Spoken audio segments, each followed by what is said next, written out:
గడిచిన 13 నెలల పాలనలో ఎమ్మెల్యేల పనితీరు బాగోలేదని స్వయంగా సీఎం చంద్రబాబు ప్రకటించారని పల్నాడు జిల్లా గురజాల మాజీ ఎమ్మెల్యే కాసు మహేష్ రెడ్డి అన్నారు. ఆయన మీడియాతో మాట్లాడారు. ఒక పక్క ఎమ్మెల్యేల పనితీరు బాగోలేదని సీఎం చంద్రబాబు అంటుంటే మరోపక్క సీఎం చంద్రబాబు పనితీరు బాగోలేదని ఎమ్మెల్యేలు అంటున్నారని విమర్శించారు. ఎమ్మెల్యేలు మంత్రులను చంద్రబాబు బలిపశువులను చేస్తున్నారని పేర్కొన్నారు. వీధి వీధిన బెల్ట్ షాపులు పెట్టి మద్యం విచ్చలవిడిగా విక్రయిస్తున్నారని ఆగ్రహం వ్యక్తం చేశారు. రాష్ట్రంలో పండించిన పంటలకు గిట్టుబాటు ధర కూడా దక్కడం లేదన్నారు.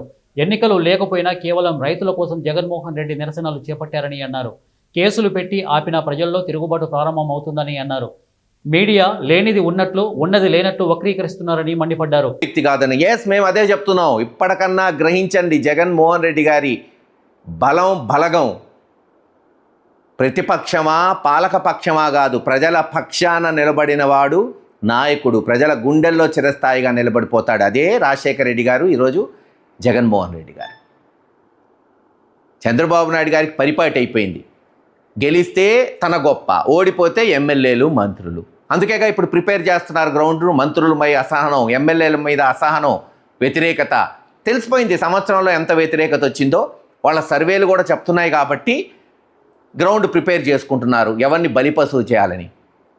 గడిచిన 30-40 సంవత్సరాలు ఎలక్షన్స్ చూస్తున్నా, రాజకీయాలు చూస్తున్నా. ఇద్దరు నాయకులు అధికారంలో ఉన్నప్పుడు గెలిచినా ఓడినా నాదే బాధ్యత అన్నారు. ఇద్దరు నాయకులు, డాక్టర్ వైఎస్ రాజశేఖర రెడ్డి గారు, జగన్మోహన్ రెడ్డి గారు. అది బాధ్యత. అంటే గెలవచ్చు ఓడచ్చు, అనేక కారణాలు ఉంటాయి, కానీ బాధ్యత తీసుకోవాలి కదా. ఇప్పటికన్నా చెప్తున్నాం.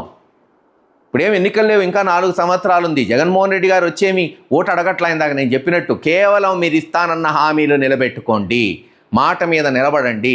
తక్షణమే ఆడవాళ్ళకి ఇస్తానన్న నెలకి 1500 లేదు సంవత్సరానికి 18,000 విడుదల చేయండి. డ్వాక్రా మహిళలు అల్లాడిపోతున్నారు అప్పులు కట్టుకోలేక.